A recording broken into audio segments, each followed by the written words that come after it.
जी नमस्कार। जनपथ में एक बार फिर नमस्कार। साबित है। कल रात से तमाम तकनीकी बाधाओं से हम लोग जूझ रहे हैं, लेकिन आज जो है हम फिर विमर्श के लिए आपके सामने आ गए। आज हमारे साथ विमर्श के लिए राजेश पांडे जी, पूर्वांचल राज्य जन आंदोलन के मुख्य राष्ट्रीय महासचिव और सामाजिक कार्यकर्ता डॉक्टर आलोक सोनी लखनऊ से जुड़े हुए हैं। आज हम बात करने जा रहे हैं उत्तर प्रदेश की ही राजनीति, समाज से राजनीति का जुड़ाव क्या होता है। योगी आदित्यनाथ की सरकार 2017 में आई मुख्यमंत्री ने, और अब एक तरह से समझा जाना चाहिए कि अब चुनावी वर्ष आ गया है। तो इस चुनावी वर्ष में अब अंतिम समय में योगी आदित्यनाथ की सरकार से जनता को क्या उम्मीदें होंगी, इस पर हम बात करेंगे। दूसरा जो है, एक चर्चा शुरू हुई है राजनीतिक गलियारों में, कि जनता पार्टी में कुछ अंतर्द्वंद चल रहा है। तो ये वास्तविकता है या केवल ये कयास है, इस पर भी हम बातचीत आपस में करेंगे। हम समझने का प्रयास करेंगे कि आखिर क्या है। हमको सरकार का दावा बहुत रहता है, सरकारें दावा करती है, लेकिन वास्तविकता क्या है। क्या उत्तर प्रदेश में योगी आदित्यनाथ की सरकार 2017 से अब तक जनता जो चाहती थी वो बहुत असीमित होता है। डॉक्टर आलोक सोनी जी, भारतीय जनता पार्टी जिन मुद्दों पर चुनाव जीती थी या उनका जो अपना एजेंडा होता है उस पर वो जी, इसी बात को आप समझाइएगा। अभी जनता क्या चाहती है ये नहीं, भारतीय जनता पार्टी जो करने को कह करके आई थी क्या वो कर सकी? डॉक्टर आलोक सोनी जी। जी, आप बिल्कुल ठीक कह रहे हैं अरविंद जी। अगर देखा जाए तो अखिलेश की जो सरकार थी, जो समाजवादी सरकार थी, वो ठीक ठाक विकास का काम कर रही थी, लेकिन वो कानून और व्यवस्था की जो मुख्य मुद्दा था उसमें वो टोटली फेल्योर थी। आप पश्चिम उत्तर प्रदेश में देख रहे थे कि 500 से ज्यादा उस समय दंगे हुए थे। मुजफ्फरनगर वाला जो आपका कांड हुआ था, एक बहुत बड़ा दंगा हुआ था जिसमें लाखों लोग बेघर हुए थे, दोनों पक्ष के हुए थे। तो उस मुद्दे से जो है हमने देखा कि बीजेपी को काफी आगे बढ़ने का मौका मिला।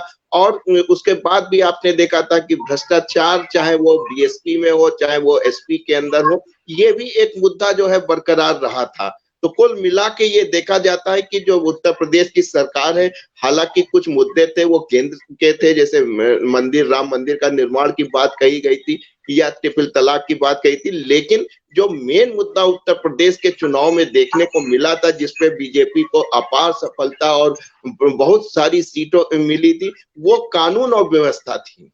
हालांकि जब योगी जी आए और एक सख्त एडमिनिस्ट्रेटर के रूप में जाने जाते हैं, और उनको जो है उन्होंने अब विधानसभा के अंदर भी कुछ सख्त स्टेटमेंट दिए थे जिससे लोगों को आपत्ति हुई थी, लोगों को ऐतराज हुआ था। लेकिन कानून और व्यवस्था बनाए रखने के लिए आप गुंडों और मवालियों से दोस्ती नहीं कर सकते, उनको आप सख्ती से ही निपटा सकते हैं या सख्ती से ही उनके सामने पेश आना पड़ता है। और उसका आपने नतीजा देखा था, बहुत सारी जो है इनकाउंटर्स हुए और रोमियो स्क्वाड चला। तो कुल मिला के जो है कानून और व्यवस्था की जो स्थिति थी उसको काफी मजबूती से जो है योगी सरकार ने सामने रखा। लेकिन आप जानते हैं कि उत्तर प्रदेश एक बहुत बड़ा प्रांत है, यहाँ की जो आबादी है वो 22 करोड़ से ज्यादा की है। अगर इसको समझे तो पाकिस्तान की कुल आबादी 22 करोड़ है, यानी एक हमारे हमसाया देश से बड़ा है। और एक देश के जिसके पास आर्मी, नेवी, एयरफोर्स और तमाम चीजें होती हैं, सुप्रीम कोर्ट आदि इत्यादि होती हैं,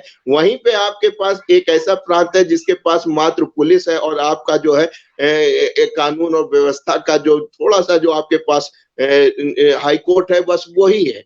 इन चीजों से लेके इतने बड़े समूह को ऑर्गेनाइज करना, उसको एक अनुशासित वे में उसको रखना, ये हर एक सरकार के लिए, हर एक मुख्यमंत्री के लिए हमेशा एक बड़ा चैलेंज रहा है।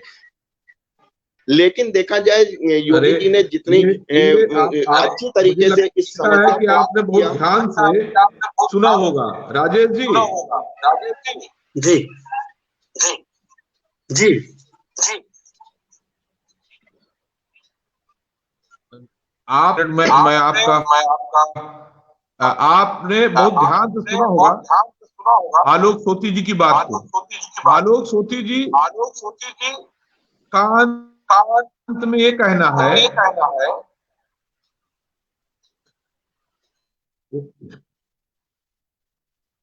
ये कह रहे हैं कि बहुत बड़ा भूभाग है उत्तर प्रदेश, 22-23 करोड़ की आबादी है, तो इसमें कैसे मुख्यमंत्री के पास बड़ी चुनौती रहती है, केवल पुलिस बल रहता है।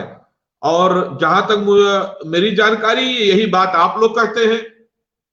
तो उत्तर प्रदेश के विकास में जो अभी तक एजेंडा था योगी आदित्यनाथ जी की सरकार का, उस पर वो कितना खरे उतरे, और जो बिंदु बताया है आलोक सोती जी ने कि उत्तर प्रदेश में कानून व्यवस्था क्यों नहीं नियंत्रण में होती है, क्योंकि बहुत बड़ा भूभाग है, बहुत पॉपुलेशन है, केवल पुलिस है। इस पर भी आप अपने विचार रखिएगा। जी राजेश जी। जी सभी लोगों को नमस्कार। जैसा कि आपके प्रश्न में ही तो सारे उत्तर हो गए हैं। जब भूभाग ज्यादा है, आबादी ज्यादा है, तो उसको कंट्रोल करना तो मुश्किल होगा ही, और इसीलिए दो डिप्टी सीएम भी लगाए गए, लेकिन फिर भी न तो कानून व्यवस्था सुधर पाया, न तो यहाँ के तंत्र सुधर पाए, और नतीजा हम लोगों के सामने है। आए दिन इनकाउंटर, जबकि इनकाउंटर कोई परमानेंट सॉल्यूशन नहीं है, लेकिन फिर भी तंग आकर झिल्ला करके प्रशासनिक कार्रवाई के रूप में इनकाउंटर किया जा रहा है, और यह सरकार की पूर्णतः विफलता ही मानी जाएगी। ऐसा नहीं है कि योगी जी कठोर कदम नहीं उठा रहे हैं, प्रयास नहीं कर रहे हैं, सब कुछ कर रहे हैं। जैसा मैंने कह दिया कि आपके प्रश्न में ही सारे उत्तर था। इतना बड़ा भूभाग है, इतनी बड़ी आबादी है, इतनी जनसंख्या है, इसको मतलब कंट्रोल करना योगी जी के ही नहीं, कोई भी हो जाए, कितना अच्छा पारदर्शी सीएम बन जाए, कुछ भी हो जाए, लेकिन इसको कंट्रोल करना किसी के बस की बात नहीं है। जब तक, जैसा कि हम लोगों का संगठन कर रहा है अलग राज्य की मांग को लेकर के, तो अलग राज्य जब तक नहीं हो पाएगा, इसका कोई समाधान है ही नहीं।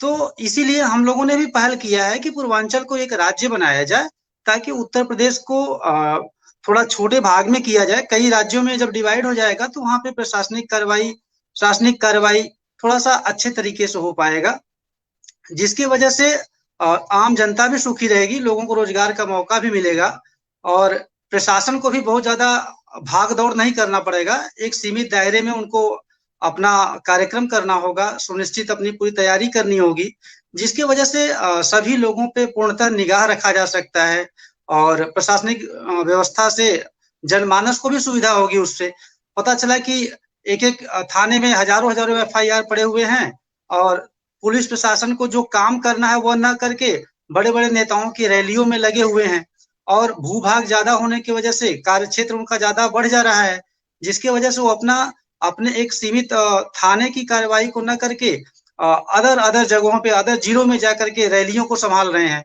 तो प्रशासनिक व्यवस्था तो बिगड़नी ही है। इसके लिए पूर्णतः समाधान राज्य का बंटवारा ही है, जिसके पक्ष में हम लोग लगे हुए हैं, और इसको करा के ही हम लोग दम लेंगे।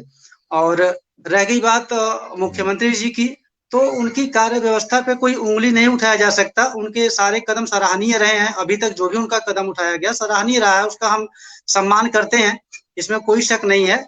लेकिन उनके इस गतिविधि से अगर हमारा प्रशासनिक व्यवस्था सुदृढ़ नहीं हो पा रहा है, लोगों का डेवलपमेंट नहीं हो पा रहा है, आए दिन इनकाउंटर की नौबत आ जा रही है, तो इसके लिए उन्हें भी थोड़ा गंभीरता से इस मुद्दे पे विचार करना चाहिए कि इतने बड़े सूबे का मुखिया बन करके रहना, अगर जनता हमारी संतुष्ट नहीं है, लोगों की समस्याओं का समाधान नहीं हो पा रहा है, तो ऐसे मुखिया बनने से कुछ है नहीं। जो भी छवि उनकी बनी बनाई है वो भी आने वाले समय में बिगड़ती ही नजर आएगी।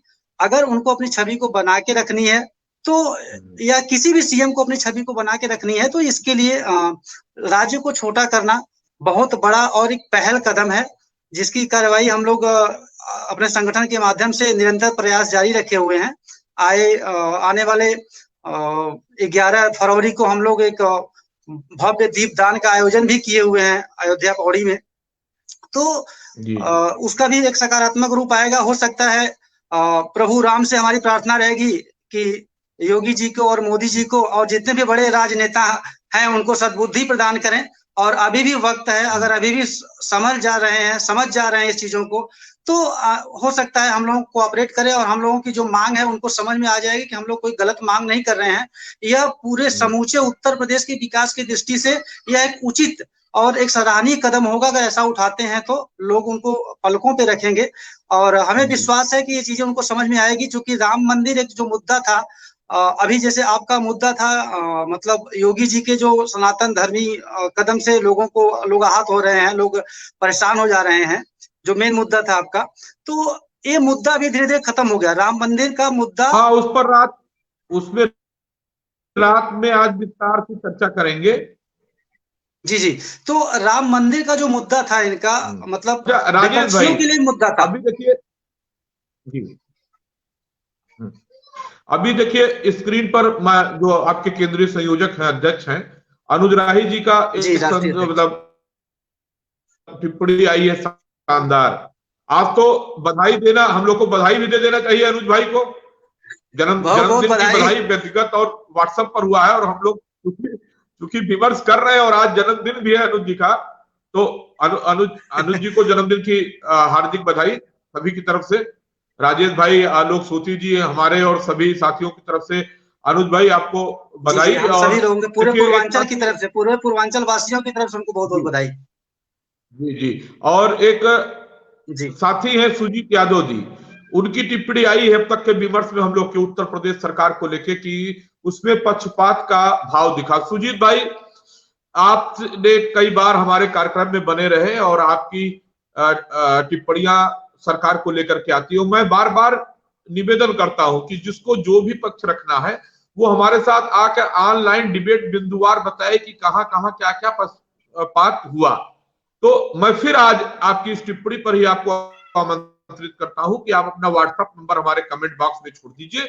हम अपने आगे की डिबेट में आपको शामिल करेंगे और विषय भी रखेंगे कि योगी सरकार का पक्षपातपूर्ण कार्य, और प्रवक्ता होंगे वो बताएंगे कि उनकी सरकार ने पक्षपात नहीं किया है। केवल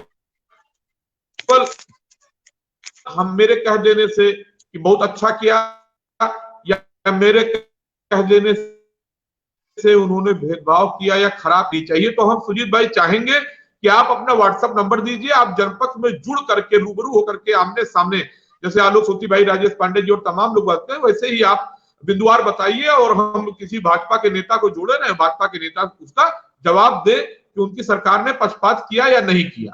जी। और दूसरा आपका वही आपकी टिप्पणी, दूसरी टिप्पणी थी, योगी सरकार ने कानून व्यवस्था में पक्षपात का भाव दिखाया। तो किन किन घटनाओं में दिखाया, कब दिखाया, इसकी एक जानकारी आपको साझा करनी चाहिए, हम भी जाने और उसका जवाब हम मांगे और जो भी साथियों का है वो उनकी टिप्पणी आए, हम ये चाहते हैं। आलोक भाई, ये कदम हम लोगों का जो ये सवाल जवाब का जनपक्ष में है, ये आपसे गहन विमर्श के बाद ही हमने शुरू किया था और ये भी था कि अगर कोई टिप्पणी करे तो उसको आमंत्रित करें कि वो आकर के आमने सामने बतावे। हिट एंड रन का खेल ना हो कि ये हुआ और चले गए। आप समय निकालिए, बताइए, लोग सुने।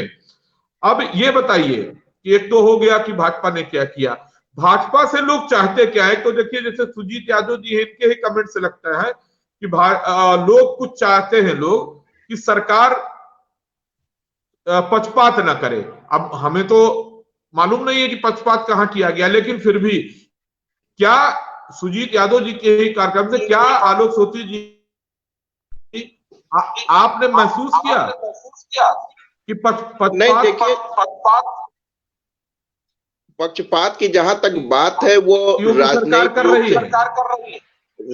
राजनीतिक रूप से एक पूर्वाभास भी हो सकता है कि हमारे लोगों के साथ राजनीतिक रूप से पक्षपात किया जा रहा है या राजनीतिक रूप से हमको प्रताड़ित किया जा रहा है। इस तरीके की भावना जो है आमतौर पे राजनीतिक लोगों में रहती है, लेकिन हम लोग को राजनीति से उतना नहीं संबंध रहता। हम लोग तो सामाजिक हैं, सबको एक बराबर के तराजू में तौलते हैं। तो हमको लगता है कि जो भी कार्य किए हैं योगी सरकार ने बड़ी काफी निष्पक्षता से किए हैं और कहीं कहीं अगर पक्षपात होते नजर आया तो हमारे हाईकोर्ट ने, आपने देखा था, स्वतः संज्ञान लिया था और उसने जो है जो भी बात होती थी उसको उठा के रखा गया था। तो हम ये नहीं कह सकते कि योगी या बीजेपी की सरकार के आने से हमारे लोकतंत्र को, उत्तर प्रदेश में कोई लोकतंत्र किया या जो लोगों के मूल अधिकार हैं उसका कोई हनन हुआ है या उस पर कोई कुठाराघात हुआ है। जो भी हुआ है वो कानून के दायरे में हुआ है। हाँ, ये बात ठीक है कि कोई भी जो सरकार आती है उसकी अपनी एक नीति होती है, एक मंशा होती है,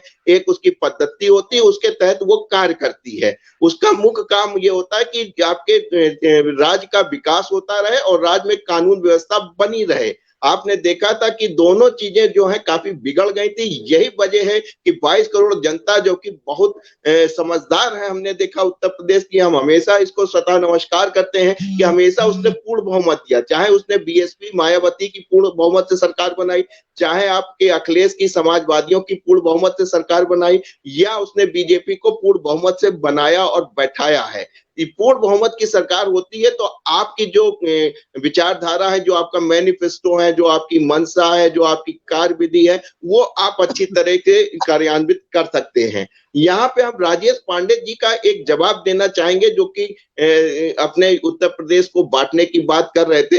राजेश जी, जब भी कोई स्टेट बढ़ती है तो उसमें कोई छोटा नहीं होता, उसको चलाने के लिए एक बहुत बड़े धन की आवश्यकता पड़ती है। आपने जो एनालिसिस की है, इस कार्य में लगे हुए हैं, क्या आपने एनालिसिस की है कि आप जिस भाग को मांग रहे हैं उसमें रेवेन्यू कितना आता है?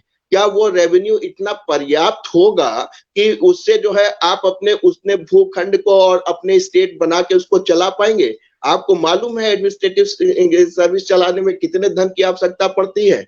आप जाके एक केस स्टडी पढ़िए तेलंगाना का, वहां पे उन्होंने बताया वो 5 जो है कैपिटल बनाए पड़े हैं, उनके पास धन नहीं है। उनकी समझ में नहीं आ रहा है कि ये जो बांट लिया है आंध्रा को, तेलंगाना बन गया है, इसको हम कैसे चलाएं। आपको पूरा एक बड़ा प्रशासनिक जो है अमला रखना पड़ेगा, चीफ सेक्रेटरी से लेके आपको चपरासी तक अलग से एग्जीक्यूट करना पड़ेगा। आपको अपनी पूरी विधानसभा बनानी पड़ेगी, आपको अपने जो है नियम कानून बनाने पड़ेंगे। वो करंट लिस्ट होता है, उसके लिए 1-2 हजार करोड़ रुपए, 2,000 करोड़ रुपए से आपकी स्टेट नहीं बनती है आज के दिन में।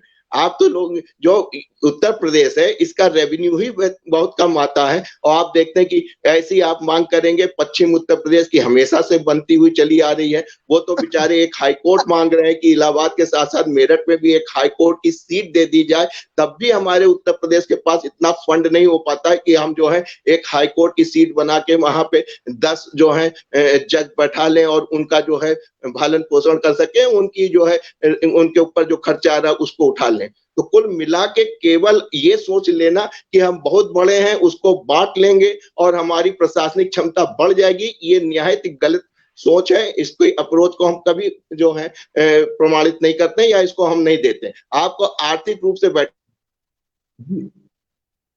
आलोक जी बिल्कुल आपकी चिंताएं जायज हैं, लेकिन हमें नहीं भूलना चाहिए कि उत्तर प्रदेश से ही अलग होकर उत्तराखंड बना, और उत्तराखंड की जो उस समय दर थी प्रति व्यक्ति आय, वो अब बढ़ के कहां पहुंच गई। पंजाब से पंजाब हरियाणा अलग हुआ, बिहार भी अलग हुए, और अभी वर्तमान सरकार जो है उसने जम्मू कश्मीर को 3 भागों में विभाजित किया। तो संसाधन जुटाना भी जो है राजनेताओं का काम है कि नहीं है, शासन सत्ता का काम है कि नहीं है। पूर्वांचल के पिछड़ेपन को या बुंदेलखंड की जो जवानी है वो बीत जा रही है केवल पत्थर तोड़ने में, वो भी गैर प्रांतों में, तो इसका हम हल कैसे निकालेंगे? इन सवालों को भी हम समझना चाहते हैं, इसके जवाब कहां तलाशेंगे? राजेश जी, अभी जो बात कही वो अलग विषय है, लेकिन फिर भी आपको इसमें आलोक सोती जी फिर से जुड़ गए हैं, तो इसको आपको उनसे साझा करना चाहिए कि आखिर पूर्वांचल राज्य का निर्माण या बुंदेलखंड का निर्माण या मतलब छोटे राज्यों का पक्षधर क्यों, जो संसाधन जुटाने पड़ेंगे उसकी कोई मास्टर प्लान है?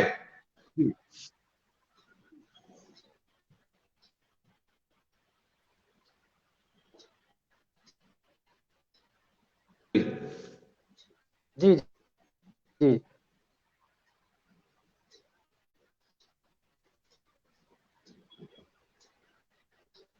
जी बिल्कुल, पहले आलोक जी जुड़ जाएं, क्योंकि मैं जुड़ गया हूँ। मेरा हाँ जिस जुड़ कार्ड गए, आलोक पे जी जुड़ गए।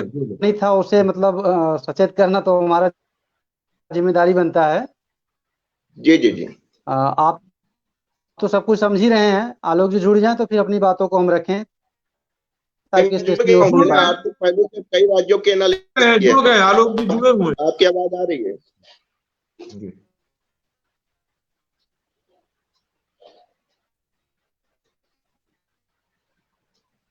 हाँ बोलिए, आलोक जी जुड़े हुए हैं। जी फिर भी हम अपनी बातों को रखते हैं।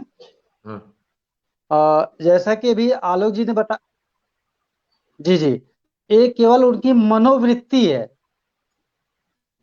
अपने इस मनोवृत्ति को उन्हें चेंज करने की जरूरत है,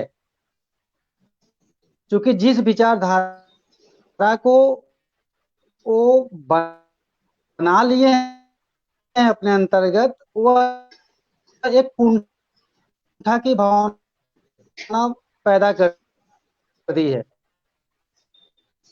जी जी, एक बार जाके आप तो बिहार और अच्छा, झारखंड की स्टडी कर मुझे लग लीजिएगा। रहा है कि जी जी, कुछ तो कुछ ये हमारी मनोवृत्ति आवाज है। में इस दिक्कत है मनोवृत्ति को हमें जी।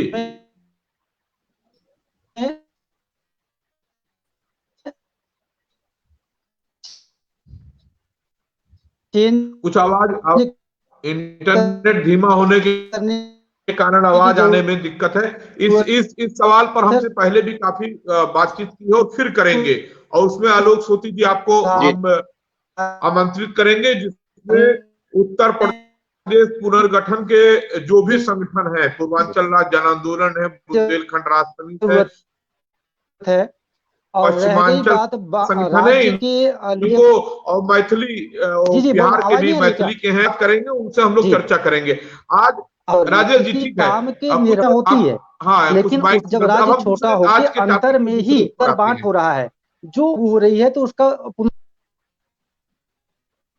हाँ आप नहीं, आपका आवाज नहीं क्लियर आ रही है। अच्छा, आज के दूसरे विषय पर हम आते हैं आलोक जी और राजेश जी। भारतीय जनता पार्टी की सरकार में अभी जो एमएलसी के चुनाव हुए, एमएलसी के चुनाव के 10 प्रत्याशी घोषित हुए, 2 समाजवादी पार्टी ने घोषित किए, सारे लोग निर्विरोध निर्वाचित हो गए हैं। तो अब इसमें एक बात और आई, बड़े मजे की बात है। मैं तो इसमें थोड़ा सा आनंद भी, जिसे होता ना आनंद का रस, तो मैं आनंद का रस भी लिया। मैंने देखा कि 3.5-4 साल लगातार योगी आदित्यनाथ की सरकार बनने के बाद जो तमाम पत्रकार, लेखक या राजनीतिक विश्लेषक, समाज के अति बुद्धिजीवी लोग, जो लोग योगी आदित्यनाथ की सरकार को हर मामले में कटघरे में खड़ा करते थे, पिछले कई दिन से वो योगी आदित्यनाथ जी के हफ्ते भर में बड़े शुभचिंतक, बड़े हितैषी टाइप के, मतलब उनके बयान आने लगे। समाज के मऊनाथ भंजन के रहने वाले एक आईपीएस जो गुजरात काडर के थे, वो सेवानिवृत्त, सेवा छोड़ करके उत्तर प्रदेश में जो है भारतीय जनता पार्टी के विधान परिषद के सदस्य बने और उन्होंने अपना पर्चा भरा।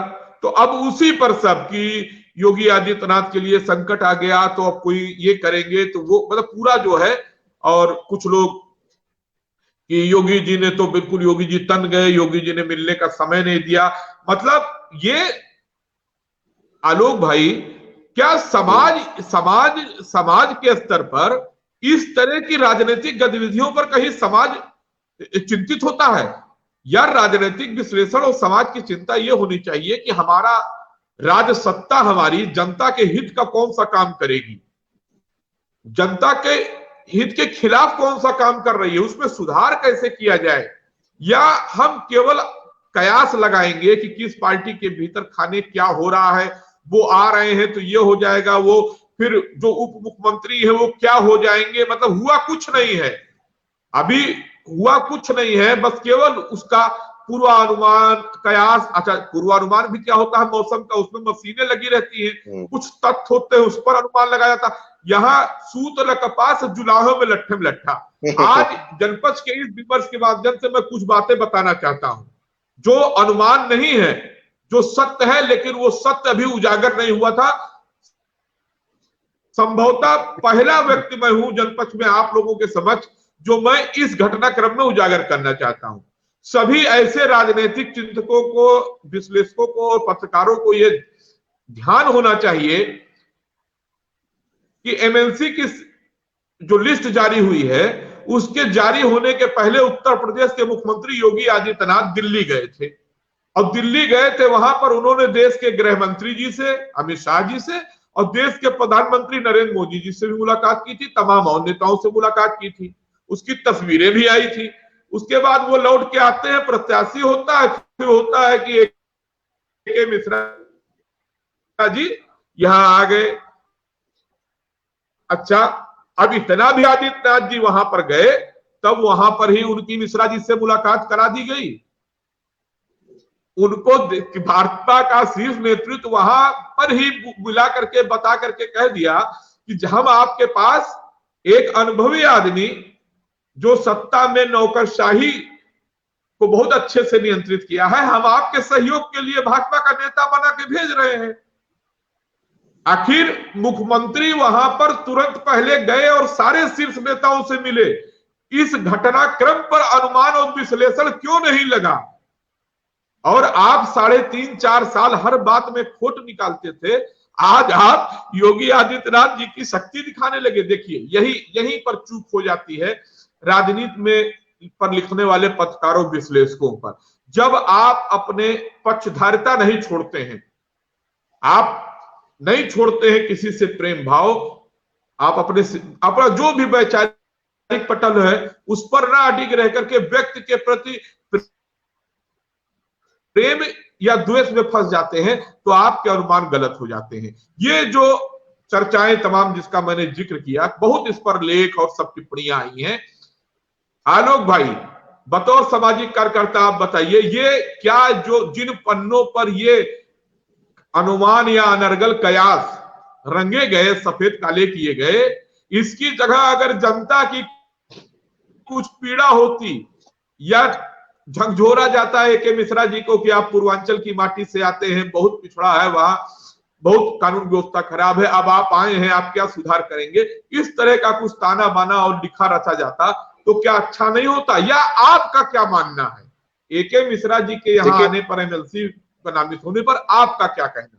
जी देखिए, हमारा हमेशा से ये मानना है कि जो गृह मंत्रालय है, यानी जो कानून और व्यवस्था है, ये 24/7 24/7 वाला जॉब है। ये एक फुल टाइम जॉब है। अगर आप देखें रीजनल जितने क्षेत्रीय सरकारें हैं उनको छोड़ दें, अगर आप कांग्रेस के भी जमाने में देखें तो गृह मंत्रालय अलग होता था, मुख्यमंत्री अलग होता था। देखिए, किसी भी स्टेट में 2 काम होते हैं, एक तो स्टेट का विकास करना जो कि मुख्यमंत्री का प्रथम दायित्व होता है और मुख्यमंत्री को उसी पे फोकस भी करना चाहिए। दूसरा होता है कानून व्यवस्था, शांति व्यवस्था को बनाए रखना ताकि जो है विकास के काम सुचारू रूप से चल सके। ये काम गृह मंत्रालय का है, पुलिस का है, आदि इत्यादि का है। ये फुल टाइम जॉब है। और चूंकि हमने पहले भी कहा इस गोष्ठी के शुरुआत में कि 22 करोड़ से ज्यादा की आबादी वाला एक बड़ा सूबा है, इसलिए यहाँ पे ये 2 मंत्रालय अलग अलग होने चाहिए। बीच में देखा गया जब जहां मायावती जी की भी सरकार आई या अखिलेश की भी सरकार आई, तो उस स्थिति में ये देखा गया था कि चूंकि गृह मंत्रालय कानून व्यवस्था बड़ी इंपॉर्टेंट होती थी, तो ये लोग छोटी पार्टीज हैं, सारी पावर्स अपने पास केंद्रित करके रखना चाहते थे, इसलिए इन्होंने गृह मंत्रालय अपने पास भी रखा। लेकिन मायावती जी ने एक बहुत अच्छा काम किया था, उन्होंने एक कैबिनेट सेक्रेटरी रख रखा था कानून व्यवस्था देखने के लिए, जिसको SSS के नाम से पॉपुलर था आपके क्षेत्र में पत्रकारों में, शशांक शेखर सिंह जी के नाम से। वो 24 आवर्स इन सब बातों पे, घटनाक्रम पे ध्यान रखा करते थे। लेकिन अब चूंकि ये राष्ट्रीय पार्टी है, इनकी सोच अलग है, इनकी अप्रोच अलग है, वन मैन शो नहीं है, किसी परिवार से नहीं आती है, तो इसलिए जो 1.5 साल से कम का समय बचा है, ऐसी स्थिति में कानून और व्यवस्था जो कि खतरा हो सकता है उन प्रांत के लिए, क्योंकि आप जानते हैं जब भी इलेक्शंस आता है तो परसेप्शंस होते हैं। अभी आप बिहार का उदाहरण ले लीजिए, जरा सा भी डॉट ड्रम हुआ है, कितने कत्ले जो है जो केस आपकी हत्याओं के केस आपको दिखाई पड़ रहे हैं। तो कुल मिला के इन सब घटनाओं का अनुभव लेते हुए केंद्र सरकार ने एक आईएएस जो कि मोदी जी के साथ रह चुके थे, उत्तर प्रदेश से थे, गुजरात कैडर के हैं, काफी समय रहे हैं, तो जाहिर सी बात है उनकी कार्य क्षमता, कार्य प्रणाली से मोदी जी जो है मतलब उनको मालूम होगा कि किस तरीके से काम करते हैं, या उनको भी मालूम होगा कि मोदी जी को क्या एंड रिजल्ट चाहिए। तो इसलिए उनको यहाँ पे स्थापित किया जा रहा है और उम्मीद है कि उनको जो है गृह मंत्रालय और नियुक्ति वाला जो विभाग है वो दिया जाएगा, जिससे कि वो फुल टाइम बैठ के जो है पूरे प्रदेश की जो कानून व्यवस्था है उसको सुचारू रूप से चलाने का काम करें। तो इसमें हमें कोई नया चीज नहीं दिख रही है। आप कह सकते हैं कि पुरानी शराब नई बोतल में आ रही है। ये एक मंत्रालय है, फुल टाइम है, इसको होना चाहिए और हमें लगता है कि बीजेपी का ये सही स्टेप है और जिससे आप देखिएगा कि अगले जो 1.5 साल जो बड़े इंपॉर्टेंट होते हैं, और हम हमेशा कहते आए कि जो अगले 6 महीने होते हैं जिसमें परसेप्शन बनता है इलेक्शन पूर्व, वो चीजें जो है बहुत मायने रखती हैं। तो अगर चूंकि आपको देख रहे हैं कि बीजेपी को काफी अनुभव आ गया सरकार चलाने का, देश के अंदर काफी प्रांतों में उनकी सरकारें चल रही हैं, उनके पास थिंक टैंक्स हैं, उनके पास हर तरीके की एनालिसिस होती है और उसे मुताबिक होके इन्होंने जो है इस तरीके का एक बंदा या एक व्यक्ति, एक इम्पोर्टेंट व्यक्ति जो यूपी से भी संबंध रखता है, उसको भेजा है। जी आलोक भाई, एक बात मुझे नहीं समझ में आई। अभी आपने बातचीत में कहा कि समाजवादी पार्टी को कि ये मतलब छोटी पार्टी है और अखिलेश जी कह रहे हैं कि अब हम बड़ी पार्टियों से गठबंधन नहीं करेंगे, हम छोटी पार्टी से करेंगे। तो अगर बतौर सामाजिक कार्यकर्ता या समाज उनको छोटी पार्टी समझता है और वो कहते हैं हम छोटी पार्टी से और करेंगे, तो ये मतलब ये क्या, ये इसका पैमाना क्या है? छोटी पार्टी, फिर वो भी किसी को छोटी कह रहे हैं। और मुझे याद आ रहा है केवल 2 सीटें 2 लोकसभा सदस्य थे भारतीय जनता पार्टी के। आज भारतीय जनता पार्टी सदन में है और 35-40 सीटें समाजवादी पार्टी की भी थी लोकसभा में, लेकिन आज केवल 5 है।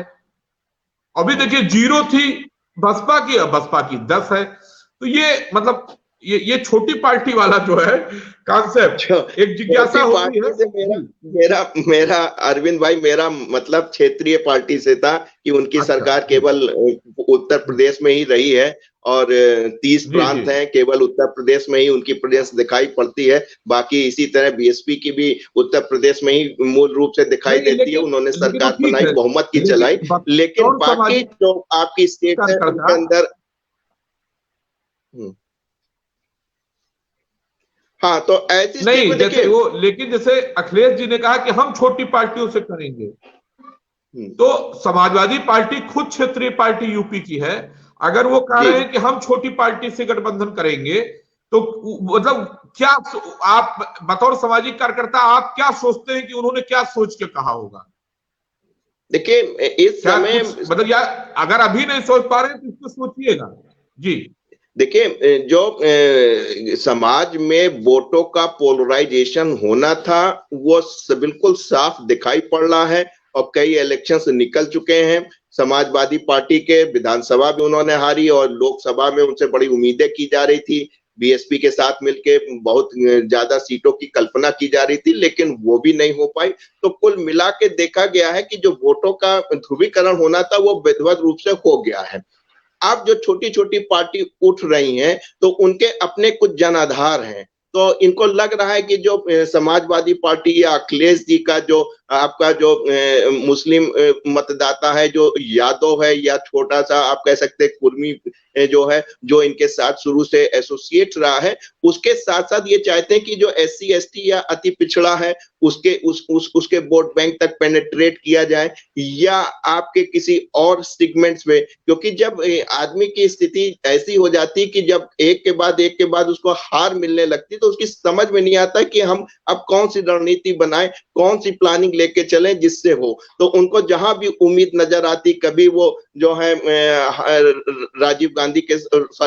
राहुल गांधी जी के साथ बोलिए, फिर बुआ के साथ होली है आपके, और अब स्थिति उनको ये आ रही है कि अब उनको लग रहा है कि नहीं, इन दोनों से तो हम एक्सपेरिमेंट करके देख लिए, हमारा कोई लाभ नहीं हुआ है, हानि हुई है, इसलिए वो तीसरा एक्सपेरिमेंट जो बाकी रह गया है उसको भी करके देखना चाह रहे हैं। लेकिन इससे बेहतर हो कि वो अपनी स्ट्रेंथ को समझे, अपनी कमियों और खामियों को समझे, अपने शक्तियों को समझे और उसको मोबिलाइज करें, तो उनके साथ बेहतर होगा। ना कि जो छोटी पार्टी हैं जिन्होंने अपने जनाधार बना रखा है, इवन जो उनके चाचा शिवपाल जी हैं उन्होंने भी एक अपनी प्रगतिशील पार्टी खड़ी कर रखी है, उसने भी काफी बड़ा संगठन है, उनसे तक आपका जो है गठबंधन नहीं हो पा रहा है। तो आप कैसे उम्मीद कर सकते हैं कि राजभर या ओवैसी जो आ रहे हैं, जिन्होंने बिहार में 5 सीटें जीत भी ली हैं, बंगाल भी पहुंच रहे हैं, तो उत्तर प्रदेश में भी उनका जो है पदार्पण होगा। तो ऐसी स्थिति में कैसे वो चाहेंगे कि किस तरीके से इन छोटे छोटे लोग जो अपना जनाधार बना के अच्छी खासी सीटें अपनी स्ट्रेंथ दिखा रहे हैं, उनके साथ ये जो है गठबंधन कर पाएंगे? उनको तो देखिए, ओवैसी को तो समाजवादी पार्टी के प्रवक्ता सारे टीवी डिबेट में भाजपा की बी टीम कह रहे हैं। वो तो उनको मना कर रहे हैं, कह रहे भाजपा की बी टीम है।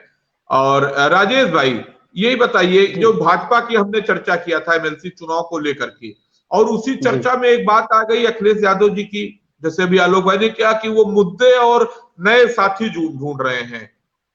तो समाजवादी पार्टी हम एक कहना चाहेंगे, आपने पहले ही कह दिया कि आनंद रस, ठीक है, तो सारी बातें तो उसी में आ गई कि आनंद, अब उनकी हमारे समझ से जो छोटी पार्टियों का संबोधन है उसका आशय है जातिगत पार्टियां, चाहे जैसे कोई ब्राह्मण एकता पार्टी कर दिया हो, कोई निषाद पार्टी बना दिया हो, ठीक है, यादव पार्टी तो उनकी बनी ही है पहले से। तो छोटी पार्टियों का मतलब जातिगत, लोगों को छोटे छोटे जातिगत तमाम ऐसी पार्टियां उभर रहे हैं, कुकुरमुत्ते जैसा मैं देख रहा हूं, सिर्फ अपनी जाति को लेके, भले उनके पास 100 की भी संख्या ना हो, लेकिन अपनी जातिगत पार्टियां। और अब तो छोटी पार्टियों का आशय उनका जातिगत पार्टियों से है, जो कुकुरमुत्ते जैसी छोटी छोटी पार्टियां अपनी जाति को संगठित करके थोड़ा बहुत प्रयास कर रहे हैं, उन्हीं को मिलाने का उनका सेंस हो सकता है मेरी समझ से। जी जी, अच्छा, मान लीजिए समाजवादी पार्टी तो कई प्रयोग कर रही है, वो राहुल जी के साथ भी चलेगी, दोस्तों का युवाओं का दोस्ताना भी देखा, फिर बुआ बबुआ दोस्ती भी देखी, फिर वो महान दल से भी मिल गए। और जैसे आप लोगों का मुद्दा, अभी प्रवीण पांडे जी बुंदेलखंड राष्ट्र समिति के भी उन्होंने जब बुंदेलखंड हमारे कार्यक्रम में जुड़े जनपक्ष में, अगर समाजवादी पार्टी इस बात को कहती है कि हम छोटे राज्य के पसदर हैं, जैसे मायावती जी हैं, उन्होंने तो विधानसभा प्रस्ताव भी दिया था, भाजपा करती ही है, कांग्रेस ने अपने समय में छोटे छोटे राज्य बनाए हैं, और कांग्रेस ने अभी जोन वाइज बना रखा है, भाजपा का भी अवध क्षेत्र, ब्रज क्षेत्र, काशी क्षेत्र, पूरी उनकी एक अपना संगठन के हिसाब से वो उन्होंने बना रखा है। समाजवादी पार्टी छोटे राज्यों का, जैसे पूर्वांचल बने, पश्चिम बने, इसकी वो पक्षधर नहीं है। उत्तराखंड बना था तो सरकार ने विरोध किया था, उसमें नेताजी मुलायम सिंह यादव की सरकार थी। उधर पश्चिम में राष्ट्रीय लोकदल हरित प्रदेश का लंबा आंदोलन है समाजवादी पार्टी से कि वो नए परिवेश में, चूंकि वो नए रास्ते पकड़ती है, तो क्या वो छोटे राज्य के पक्षधर में अखिलेश यादव का मन बन सकता है? अभी वो उसे घूमे भी हैं, बलरामपुर, श्रावस्ती, गोंडा सब घूम करके आए हैं, तो क्या वो नहीं, अभी हमको नहीं लगता आंदोलन के और जी, अभी हमें नहीं लगता कि वो छोटे राज्य के पक्षधर होंगे। अगर एकाक बार और योगी जी की सरकार बन गई तो ये उनके दिमाग में फिर आ सकता है। अगर योगी जी रिपीट कर गए यूपी में राज्य अलग होने से पहले, अगर एक बार फिर से उनका पुनरावृत्ति हो गई, तब अखिलेश जी ढोल लेके पीटेंगे कि राज्य को छोटा कर दीजिए। अभी हमें नहीं लगता कि वो छोटे राज्य के पक्षधर होंगे, ठीक है, क्योंकि अभी वो बड़े सूबे के एक नायक रह चुके हैं। तो अभी आगे उनकी मंशा होगी कि हो सकता है फिर मैं मुख्यमंत्री बन जाऊं तो समूचे उत्तर प्रदेश पे शासन कर सकता हूं। लेकिन जब एकाक बार फिर झटका लगेगा, अगर योगी जी पुनः मुख्यमंत्री बन जाते हैं इसमें अगले चुनाव में, तो हो सकता है कि फिर उनको समझ में आए, छोटे राज्य की उपयोगिता उनको समझ में आ जाएगी। क्योंकि अगर देखा जाए तो आज के डेट में भी अगर पूर्वांचल का विकास होगा तो पश्चिमांचल छूटेगा, पश्चिमांचल का विकास होगा तो पूर्वांचल छूटेगा। सीएम रहेंगे पूर्वांचल का, अगर यूपी का विभाजन नहीं किया गया तो यह बातें उनको तब समझ में आएगी जब योगी जी की पुनरावृत्ति होकर एक बार पुनः मुख्यमंत्री हो जाएंगे, तो फिर वो छोटे राज्य के समर्थक बनेंगे, छोटे राज्य की मांग करेंगे, छोटे राज्य के लिए अनशन पे बैठेंगे। ये मेरा दावा है। और अभी जब तक अब इस बार तो मुख्यमंत्री बनने से पहले, मतलब जब तक अभी योगी जी हैं तब तक वो छोटे राज्य का पक्षधर नहीं बन सकते हैं। और यह बातें जब योगी जी मुख्यमंत्री नहीं थे तो उनको भी समझ में आती थी कि पूर्वांचल को राज्य बनाना चाहिए। मुख्यमंत्री बनने के बाद राज्य का विभाजन दिमाग से निकल जाता है, और जैसे मुख्यमंत्री की कुर्सी छिनती है या फिर मुख्यमंत्री न बनने के लिए, मतलब न बनेंगे, उसकी नाउमीदी हो जाती है, तब उनको छोटे राज्य ध्यान में आ जाते हैं। ठीक है, क्योंकि सत्ता पे बैठने के बाद वो समग्र विकास दिखता ही नहीं है। जब सत्ता से बाहर रहते हैं तो कहाँ विकास नहीं हो रहा है वो निगेटिव पॉइंट दिखती है, लेकिन जब तक सत्ता में रहेंगे कहाँ विकास हो रहा है, कहाँ विनाश हो रहा है, इन चीजों पे ध्यान ही नहीं जाता है। और वो तब तक, आज अखिलेश जी यही कहेंगे कि पश्चिमांचल का विकास नहीं हो रहा है, योगी जी केवल पूर्वांचल का ही विकास कर रहे हैं। कहीं ना कहीं सुनने को मिल रहा है, आगे भी और मिल सकता है, क्योंकि यह बातें तभी होती है जब व्यक्ति सत्ता से बाहर होता है। ठीक है, और एक बार इसकी पुनरावृत्ति और हो गई तो मेरे ख्याल से फिर अखिलेश जी भी छोटे राज्य के पक्षधर बन जाएंगे। जी, अच्छा, मतलब पहले जैसे राजनीति में, जैसे पहले बड़े बड़े दलों से गठबंधन किया उन्होंने, कांग्रेस से, फिर बसपा से, और जब सफलता नहीं मिली तो छोटे दल की तरफ आए। इसी तरह अभी पूरे बड़े बड़े राज्य के लिए रहेंगे, फिर छोटे। लेकिन आलोक भाई, पूर्वांचल के गठन के पक्षधर थे योगी आदित्यनाथ जी। छोटे राज्यों के गठन की बात भारतीय जनता पार्टी के घोषणा पत्र में है, अभी अमित शाह जी ने, मैं पहले बताया, किया सब। और जो आधारभूत ढांचा खड़ा करने में जो इन्वेस्टमेंट होता है, पैसा खर्च होता है, जो आपकी बात है उसको कोई नकार नहीं सकता है। लेकिन पूर्वांचल का पिछड़ापन, बुंदेलखंड का पिछड़ापन, अवध की जो सांस्कृतिक पिछड़ापन है, ये, और कानून व्यवस्था की बिगड़ी हालत, आप खुद मानते हैं बड़े राज्य के कारण है। तो इसको दूर करने के लिए हम लोग एक लंबा विचार विमर्श की श्रृंखला चलाए हैं, जिसमें पीआरजे के और बुंदेलखंड राज्य समिति के सम्मानित अध्यक्ष, महासचिव, उपाध्यक्ष, वक्ता, सारे लोग लगातार रहते हैं। हम उसमें चाहते थे और हमने तय भी किया था कि आर्थिक पहलू के जानकार और सांस्कृतिक चेतना के लोग भी अगले विमर्श में जुड़े। तो एक तो इस विमर्श में आपसे एक अनुरोध है कि आप आर्थिक पहलू को लेकर के, जब हम बुंदेलखंड राज्य समिति के अध्यक्ष और पूर्वांचल राज्य जन आंदोलन के संयोजक और पश्चिमांचल के अध्यक्ष के साथ हम वार्ता करें, तो उसमें एक सामाजिक कार्यकर्ता और उनसे अपनी चिंता जो आपकी थी कि कैसे आप इंफ्रास्ट्रक्चर जुटाएंगे, कैसे आप राजस्व लाएंगे, ये चिंताओं को उनके सामने आप रखिएगा। और मैं उनसे कहूंगा कि आपको जवाब देने के लिए तैयार होना है, क्योंकि अगर आप इस पटल पर बात रखेंगे तो बहुत से लोग, कुछ बातें आपको उनकी अच्छी लगेगी और आपकी राय से वो अपने आंदोलन को सब लोग मजबूत करेंगे कि आखिर हमको अगर राज्य चाहिए तो राज्य को बढ़ाने के लिए कुछ पैसा भी तो चाहिए, वो कहां से आएगा? ये राजेश जी कुछ ना करें, जितना बड़ा क्षेत्र है वहां से जो राजस्व आ रहा है केवल उसकी ही जो है कैलकुलेशन कर लें कि कितना राजस्व हमारे पास आ रहा है, और अगर हम प्रांत बना लेंगे तो कितना % उसको बढ़ा लेंगे। मान लीजिए आपके पास 25,000 करोड़ आ रहा है, हाँ, तो वो उसका 10% बढ़ेगा, 50,000 करोड़ हो जाएगा। जी जी जी जी जी आलोक भाई, इस पर ही चर्चा करेंगे हम अलग से अंचल के। जी जी जी जी जी पूर्वांचल इस विषय पर हम अलग चर्चा करेंगे। बांट होते हैं फंड के, सिर्फ उतने में पूर्वांचल का डेवलपमेंट हो सकता है। रहेंगे सारे संगठनों के लोग। जी जी ठीक, सारे संगठन के लोग रहेंगे और हम लोग तय कर लेंगे कि वो कम से कम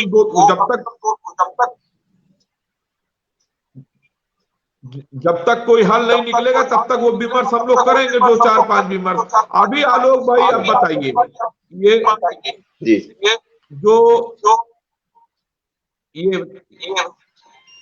ये बताइए कि क्या होगा उत्तर प्रदेश में अब जनता एक साल जो बचा हुआ उसमें क्या उम्मीद करती है योगी आदित्यनाथ की सरकार से? देखिए, सबसे बड़ा जो मूल समस्या है वो कानून और व्यवस्था की है, जिसको आपको निरंतर बनाए रखना है। तो इलेक्शन जो कि 1.5 साल से कम का समय रहा है, उसमें आपको बनाए रखना पड़ेगा।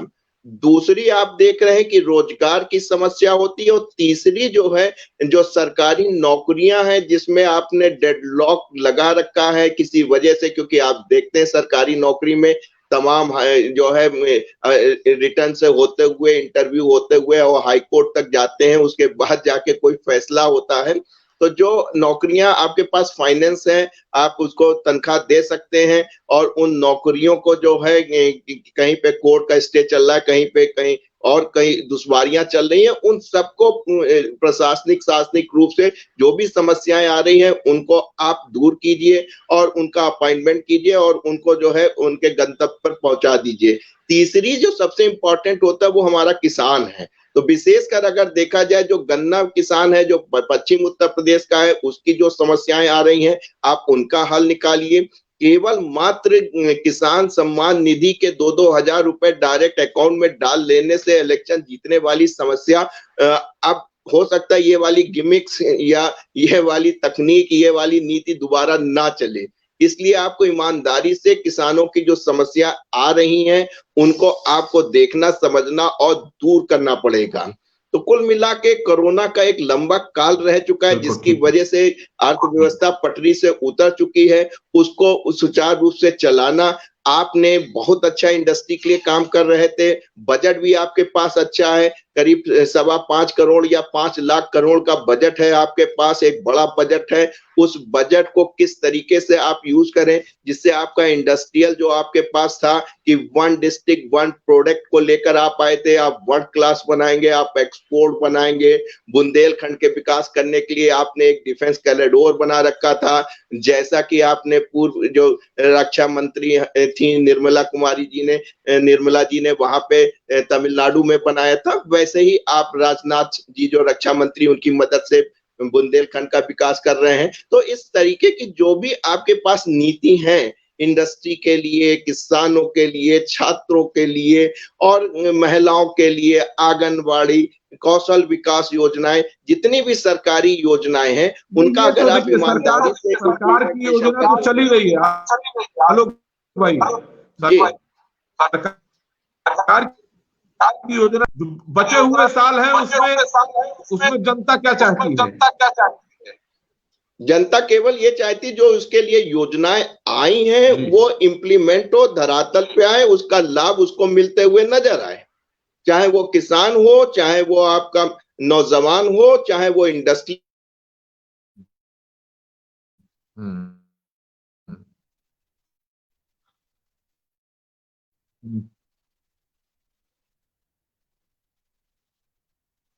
जी हाँ, वो राजेश भाई बताइए, आपकी नजर में योगी सरकार से अंतिम जो साल, 1.25 साल, 1.5 साल बचा है, अब जी राजेश भाई वो अनम्यूट कर लीजिए, म्यूट आपका माइक बंद है राजेश। हाँ बताइए राजेश भाई।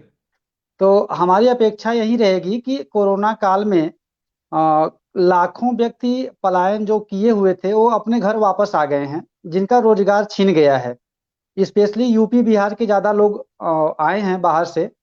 तो मैं यूपी की बात कर रहा हूं, तो यूपी में जितने बेरोजगार होकर, बेघर होकर घर पे आके मतलब आए हैं, जिनका रोजगार छिन गया है, खाने के भी लाले पड़े हुए हैं, उनके पास कोई रोजगार के साधन नहीं है, तो उन्हें जो बचा हुआ समय है उस पर थोड़ा सा रोजगार के प्रति उनको लगाना चाहिए। रोजगार के कुछ ऐसे इंडस्ट्रियों को फोकस करें, कुछ ऐसे घरेलू या लघु कुटीर कोई भी उद्योग, मतलब लोगों के लिए कुछ फंडिंग का व्यवस्था करें जिससे लोगों को एक रोजगार मिल सके और सुकून भरा कम से कम 2 वक्त की रोटी की उनको व्यवस्था हो सके। बहुत अगर उनको महल 4 पहिया अगर नहीं हो तो कम से कम 2 वक्त की रोटी का उनको व्यवस्था हो सके।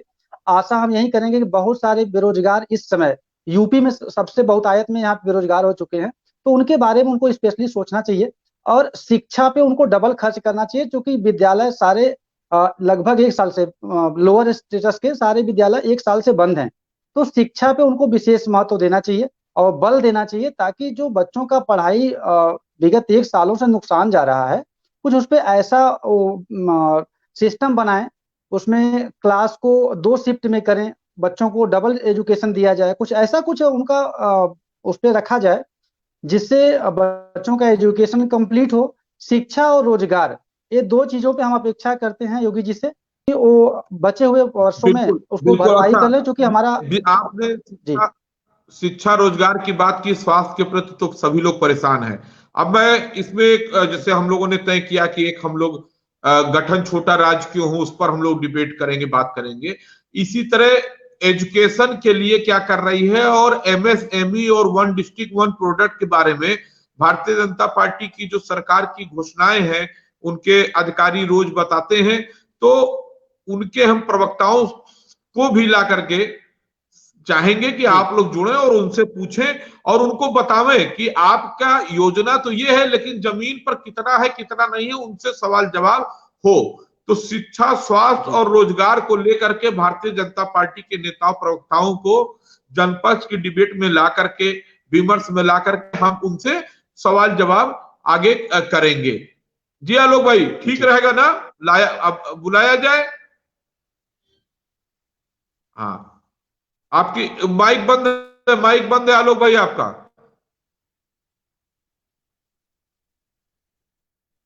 माइक खोल लीजिए।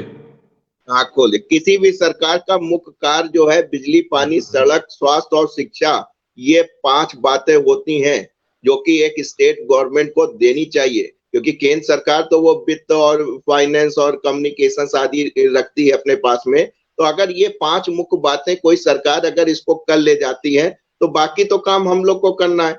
कोई ऐसा तो है नहीं कि जो है कोई आएगा हम हमारे तकिए के नीचे सवेरे पैसा रख के चला जाएगा, तो उससे विकास भी नहीं होता। आपको उठना पड़ेगा, काम करना पड़ेगा, काफी खोजबीन करनी पड़ेगी और काम को करना पड़ेगा और आपको अपनी अर्थव्यवस्था चलानी पड़ेगी। लेकिन जो मूलभूत सेवाएं होती हैं जो सरकार को देना है, उनकी प्राथमिकता में होना चाहिए, ईमानदारी से होना चाहिए, भ्रष्टाचार नहीं होना चाहिए। जो भी प्रशासनिक कार्य के लिए अगर कोई व्यक्ति जाता है तो वो ईमानदारी से इम्प्लीमेंट हो जाए। जिला उद्योग में आप फाइल लेके जाते हैं या कोई आप उद्योग लगाना चाहते हैं, बैंक में आप फाइनेंस के लिए जाते हैं, तमाम सरकार की योजनाएं, मुद्रा योजना, प्रधानमंत्री योजना, तमाम योजना होती हैं, लेकिन आपको जो है लोन नहीं मिलता है। ये सब जो कमियां खामियां हैं उनको जो है आप दूर कर दीजिए। जनता अपना काम कर ही रही है। उत्तर प्रदेश की मेहनत कश जनता है, उसने बहुत काम किया है, इस बार भी काम करेगी और प्रदेश को अपने को प्रगति की ओर, ऊपर की ओर ले जाएगी। चलिए, बहुत बढ़िया। आलोक भाई आपका, राजेश भाई आपका, हम लोग फिर मिलेंगे, जनपद के कार्यक्रम में बात करेंगे और अब भारतीय जनता पार्टी के नेताओं प्रवक्ताओं को भी हम जनपद के विमर्श में लाएंगे, और इसलिए लाएंगे कि आपके हमारे सवाल और हमारे आपकी जो जिज्ञासाएं हैं, हम क्या चाहते हैं सरकार से, उनसे हम कहें, वो हमको बतावें कि हम ये कर रहे हैं। साथ ही साथ जितने भी विपक्ष के राजनीतिक दल के साथी डिबेट में हर साल निवेदन करता हूं कि आप स्वतः आगे आइए और हमसे बताइए कि आप हमारे साथ इस संवाद में जुड़ के अपनी बात रखना चाहते हैं। हम आपसे केवल और बात करिए, आप हमको समय दीजिए और हमारे साथ बात करिए, अपने विचारों को हमसे साझा करिए। जब संवाद होता है, विचार विमर्श होती है, तो जानकारियां समृद्ध होती हैं, और अगर हम समृद्ध हुए तो कहीं ना कहीं प्रदेश और देश की समृद्धि में हम अपना योग। जल्द ही किसी और अच्छे विषय पर समसामयिक चर्चा करने के लिए जय पूर्वांचल, जय उत्तर प्रदेश, जय हिंद और जय हिंद की सेना।